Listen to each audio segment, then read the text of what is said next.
إنا أنزلناه قرآنا عربيا لعلكم تعقلون۔ یقیناً ہم نے اس قرآن کو عربی زبان میں نازل کیا ہے تاکہ تم سمجھ سکو۔ اعوذ باللہ من الشیطان الرجیم، بسم اللہ الرحمن الرحیم۔ فعل معلوم اور فعل مجہول۔ ایک بات یاد رکھیے، کوئی فعل ایسا نہیں ہوتا جس کا فاعل نہ ہو، یعنی ہر فعل کا فاعل ضرور ہوتا ہے۔ بعض اوقات اس فاعل کا پتہ ہوتا ہے کہ کون فاعل ہے، اور بعض اوقات اس فاعل کا پتہ نہیں ہوتا۔ اگر ایسا فعل ہو کہ جس کے فاعل کا پتہ ہو تو اس فعل کو فعل معلوم یا فعل معروف کہا جاتا ہے۔ مثلا خلق اللہ الانسان، اللہ نے انسان کو پیدا کیا، اس میں خلق کا فعل ہے اور اللہ فاعل ہے۔ ہمیں خلق کا فعل کے فاعل کا پتہ ہے کہ پیدا کرنے والا کون ہے؟ اللہ۔ تو گویا آپ یوں سمجھیں کہ جو فعل معلوم یا معروف ہوتا ہے اس کی نسبت فاعل کی طرف کی جاتی ہے۔ مثلا خلق اللہ جب میں کہوں تو میں نے خلق کا فعل کی نسبت لفظ اللہ کی طرف کی ہے کہ پیدا کرنے کا عمل کس نے کیا؟ اللہ نے، تو میں نے فعل کی نسبت فاعل کی طرف کی ہے۔ تو دو باتیں فعل معروف کے حوالے سے آپ یاد رکھیے، ایک تو یہ کہ فعل معروف وہ فعل ہوتا ہے جس کے فاعل کا پتہ ہو، اور دوسرا فعل معروف وہ فعل ہوتا ہے جس کی نسبت فاعل کی طرف کی گئی ہو۔ خلق اللہ میں یہ دونوں باتیں آپ اچھی طرح سمجھ سکتے ہیں۔ اور اگر فعل کے فاعل کا پتہ نہ ہو تو وہ فعل مجہول کہلاتا ہے، اور جو فعل مجہول ہوتا ہے پھر اس کی نسبت مفعول کی طرف کی جاتی ہے۔ تو مثال سے یہ بات واضح ہو جائے گی، جیسے خلق الانسان، انسان پیدا کیا گیا، پہلے تھا خلق، خلق اللہ، اللہ نے پیدا کیا، اللہ فاعل تھا تو فعل کی نسبت فاعل کی طرف ہوئی، اور الانسان، انسان کو، یہ مفعول تھا۔ اب کیا ہے؟ خلق الانسان، کہ انسان کو پیدا کیا گیا۔ اب ایک تو ہمیں فاعل کا پتہ نہیں کہ انسان پیدا کیا گیا، کرنے والا کون ہے؟ ہمیں اس طرح مذہبی طور پر تو معلوم ہے کہ پیدا کرنے والا اللہ ہی ہوتا ہے، لیکن ٹیکنیکلی یہاں فاعل موجود نہیں ہے، ہمیں کوئی پتہ نہیں کہ خلق الانسان، انسان پیدا کیا گیا، کہ فاعل کون ہے۔ اور پھر دوسری بات، فعل کی نسبت یہاں مفعول کی طرف ہو رہی ہے۔ خلق الانسان، انسان کو پیدا کیا گیا، پہلے جملے میں کیا تھا؟ خلق اللہ الانسان، اللہ نے پیدا کیا، کسے؟ انسان کو، انسان مفعول تھا، اور اس جملے میں وہی مفعول اب یہ دیکھ لیں یہ فعل مجہول کے ساتھ آیا ہے، خلق الانسان، یعنی انسان پیدا کیا گیا۔ تو معلوم ہوا خلق کا جو فعل تھا اس کی نسبت فاعل کی طرف ہوئی اور اس کے فاعل کا پتہ تھا، اور خلق کا جو فعل ہے خلق الانسان، انسان پیدا کیا گیا، اس کے ایک تو فاعل کا پتہ نہیں، اور دوسرا یہ کہ اس کی نسبت یعنی فعل مجہول کی نسبت مفعول کی طرف کر دی گئی ہے۔ اسی بات کو ایک اور مثال سے ملاحظہ فرمائیں۔ مثلا اکل الرجل الفاکہۃ، اکل کھایا، الرجل آدمی نے، الفاکہۃ پھل، گویا اکلا فعل ہے، اس کے فاعل کا ہمیں پتہ ہے، الرجل فاعل ہے، اور اس کا مفعول جو ہے پھل ہے، الفاکہۃ اس نے پھل کھایا۔ اگر میں یوں کہوں کہ پھل کھایا گیا تو میں کہوں گا اکلت الفاکہۃ، پھل کھایا گیا۔ یہاں آپ نے دیکھا کہ فعل مجہول ہے اکیلا، ابھی میں فعل مجہول کیسے بنتا ہے اس کی وضاحت کر دوں گا، بس آپ مجھ پہ اعتبار کر لیں کہ یہ جو اکیلا ہے یہ فعل مجہول ہے، اکیلا فعل مجہول ہے، اور الفاکہۃ تو کہیں گے اکلت الفاکہۃ، پہلے جملے میں الفاکہۃ مفعول تھا، اکل الرجل الفاکہۃ، اور اس جملے میں اکلت الفاکہۃ، اس کا پہلے جملے کا ترجمہ تھا آدمی نے پھل کھایا، اور اس کا ترجمہ ہے پھل کھایا گیا۔ ایک تو وہی بات جو میں نے عرض کی کہ اکلا میں فاعل کا پتہ ہے اور مفعول الفاکہۃ، اور اکلت میں فاعل کا پتہ نہیں ہے، اکلت الفاکہۃ، پھل کھایا گیا، فاعل کون ہے، کھانے والا کون ہے، کوئی پتہ نہیں، فریج میں رکھا تھا کوئی آیا اور کھا گیا، تو اکلت الفاکہۃ یہاں فاعل کا پتہ نہیں ہے۔ تو پھر جب فاعل کا پتہ نہیں ہے تو اس فعل کی نسبت مفعول کی طرف کر دی گئی ہے، اور جس فعل کی نسبت مفعول کی طرف کر دی جائے وہ فعل مجہول ہوتا ہے۔ یہاں ایک اور بات آپ نے یاد رکھنی ہے کہ جب میں نے پہلی مثال دی تھی خلق اللہ الانسان، تو وہاں الانسان کیونکہ مذکر تھا تو خلق بھی مذکر آیا تھا، یعنی انسان پیدا کیا گیا، اور اب کیونکہ الفاکہۃ مؤنث ہے، جی شاید آپ سوچتے ہوں کیوں مؤنث ہے، آپ کو بھول گیا، میں نے بتایا تھا جس لفظ کے آخر میں گول تا ہو، آپ کو یاد ہوگا یہ مؤنث قیاسی ہوتا ہے، جی تو یہ کیونکہ مؤنث تھا الفاکہہ، تو اس وجہ سے اکیلا کی بجائے اب اکیلت واحد مؤنث کا فعل آیا ہے۔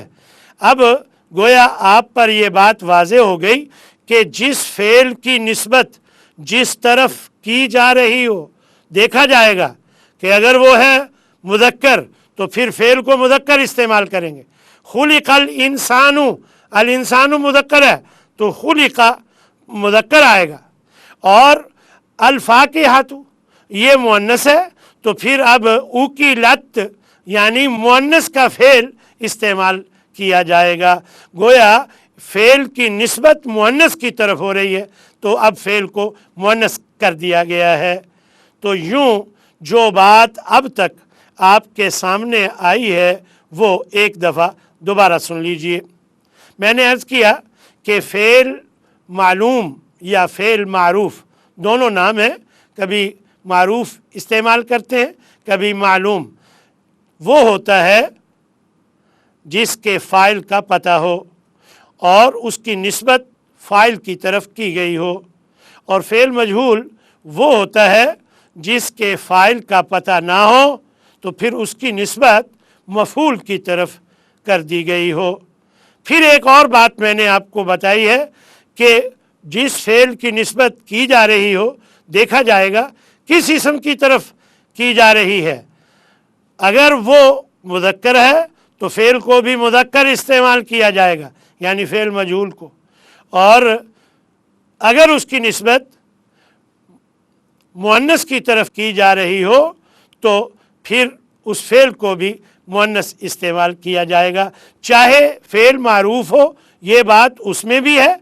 مثلا دیکھیے جاءت طالب، طالب مذکر ہے تو جاء مذکر آیا ہے، اور جاءت الطالبۃ، طالبہ مؤنث ہے تو جاءت آیا ہے، کیوں کہ وہ فاعل بن رہے ہیں، فاعل کی طرف نسبت تھی تو گویا فاعل میں بھی یہ بات ہے، اور یہی بات مجہول میں بھی ہے، خلق الانسان، الانسان مذکر تھا، خلقہ کی نسبت مذکر کی طرف ہو رہی تھی تو مذکر استعمال ہوا فعل، اور اکلت الفاکہۃ یعنی اب فعل کی نسبت مؤنث اسم کی طرف ہو رہی ہے تو فعل مؤنث استعمال ہوا ہے۔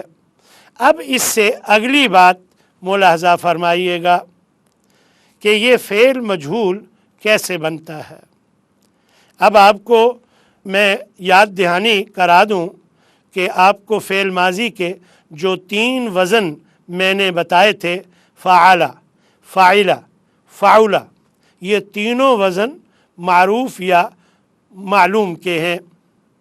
اگر ان کا مجہول بنانا ہو تو ان تینوں کو فعل کے سانچے میں لے آتے ہیں۔ فعل، ضرب، ضرب، قتل، قتل، ظلم، ظلم، یعنی فعل کے سانچے میں لے آتے ہیں۔ فعل، جی فاعل اگر ہے تب بھی فعل کے سانچے میں لے آئیں گے، مثلا عالم، علم، سمع، سمع، شارب، شورب۔ اور اگر فاعل ہے عموماً اس کا مجہول نہیں بنایا جاتا، اور یہ بھی میں ایک گر کی بات ہے آپ کو بتاتا چلوں کہ کیوں اس کا مجہول نہیں بنایا جاتا۔ آپ کو یاد ہوگا کہ میں نے آپ کو فعل لازم اور فعل متعدی میں یہ بات بتائی تھی کہ فعل لازم میں کام کے ہونے کا پتہ چلتا ہے اور فعل متعدی میں عموماً کام کے کرنے کا پتہ چلتا ہے، اور جب کام کیا جاتا ہے تو پھر اس کا مفعول بھی ہوتا ہے، اور جب کام ہوتا ہے مثلا جا آیا، ذہب گیا، ضعف کمزور ہوا، تو پھر یہ جب کام ہوتا ہے پھر اس کا مفعول نہیں ہوتا۔ اب کیونکہ فعل مجہول کی نسبت مفعول کی طرف کی جاتی ہے اور اس فعل کا مفعول ہوتا ہی نہیں، یہ فعل لازم ہوتا ہے، جو آپ نے پہلے پڑھ لیا تھا کہ فعل لازم وہ ہوتا ہے جس میں مفعول نہ آتا ہو، تو کیونکہ باب جو فاعلہ یعنی کارما باب ہے یہ لازم ہوتا ہے، اس کا مفعول نہیں ہوتا، کیونکہ لازم کا مفعول نہیں ہوتا اس لیے عموماً پھر اسے اس کا مجہول بھی نہیں بنایا جاتا۔ ویسے آپ بنانا چاہیں آپ کو کون روک سکتا ہے؟ فاعلہ آپ کہہ دیں فعیلہ، کارما کوریما، ضعفہ ضعفہ بنا سکتے ہیں، لیکن بنایا نہیں جاتا۔ اور ایک دفعہ اس بات کو دوبارہ سن لیجئے، میں نے عرض کیا کہ فعل ماضی کے آپ نے 3 وزن پڑھ لیے تھے، فعل، فاعل، فاعل، یہ تینوں وزن فعل معروف یا معلوم کے تھے۔ اب اگر آپ نے ان کا مجہول بنانا ہو تو پھر ان تینوں کو فعل کے سانچے میں لے آئیں تو مجہول بن جائے گا۔ ذکر، ذکر، نصر، نصر، اسی طرح شارب، شورب، حمید، حمید، علم، علم۔ تو اسی طرح فاعلہ کا میں نے ابھی عرض کیا کہ بنا تو سکتے ہیں، ہمیں کوئی نہیں روک سکتا، لیکن بنایا نہیں جاتا، اس کا مجہول استعمال نہیں ہوتا، اس لیے اگر کبھی ضرورت ہو تو کر لیں، بنا لیں، کاروما، کوریما، حسنا، حسینہ، تو طریقہ وہی ہے کہ آپ نے فعلہ کے سانچے میں ماضی کو لے آنا ہے تو یہ فعل مجہول بن جائے گا۔ اور اس طرح اگر فعل مضارع کا مجہول بنانا ہو تو آپ نے جو 3 وزن پڑھے تھے وہ تینوں وزن یفعل، یفعل، یفعل، یہ فعل معروف یا فعل معلوم کے تھے، اور اگر آپ نے ان کا مجہول بنانا ہو تو تینوں کو ایک ہی وزن پر لے آئیں، اور وہ وزن ہے، وہ سانچہ ہے یفعل۔ مثلا یفعل تو اس کو لے آئیں یفعل کے سانچے میں، یفتح، یفتح، اور یقتل، یقتل، لا تقولوا لمن یقتل۔